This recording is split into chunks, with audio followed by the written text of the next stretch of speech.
मंत्रालयातल्या अधिकाऱ्यांकडून त्रासलेल्या जनतेला न्याय मिळावा यासाठी आमदार बच्चू कडू यांनी जनता दरबार भरवला।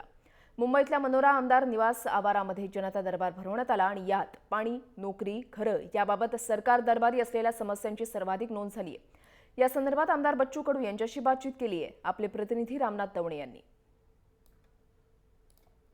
आपल्यासोबत स्वतः बच्चू कडू जे आहेत।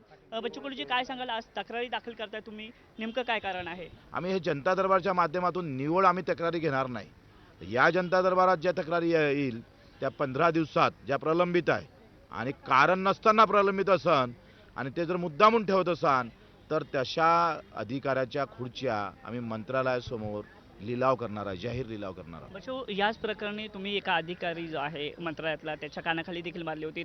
संदर्भ त्यावेळेचा वेगळा होता, मात्र प्रकरण जे होतं ते वेगळं झालं होतं। काय नेमकं सांगता येऊ शकता, अधिकारी इतके मुजरगट्ट का झालेत? आम्ही कानाखाली मारलं तर एवढा आवाज आणि लोकांचा जीव जातं तर कोण आवाज उठवतो? मग त्याच्यासाठी काय आहे? छत्रपती असते ना तर वरतून कडेलोटच केला असतं सगळ्यांचा, सांगतोय। बच्चू, आघाडी सरकार असो, त्यानंतर आता आलेलं युतीचं सरकार बदलतं, मात्र लोकांचे कामं जी आहेत ही मार्गी लागत नाहीये। सरकारविषयीची तुमची नाराजी आहे का, काय नेमकं सांगता येऊ शकतं? कसं आहे, हे तर चिन्हावर निवडणुका होते। ह्या लोकांचे चिन्ह काढले ना तर याचे बेचिन्ह व्हायचे त्या लक्ष नाही ना। तक्रारींचं निवारण करण्यासाठी काय नेमकी भूमिका असणार आहे? रिस्पॉन्स चांगला भेटणारच आहे, नाही भेटला तर मग आमची थप्पड आहेच, विषयच नाही ते। आम्ही जाऊच तिथं।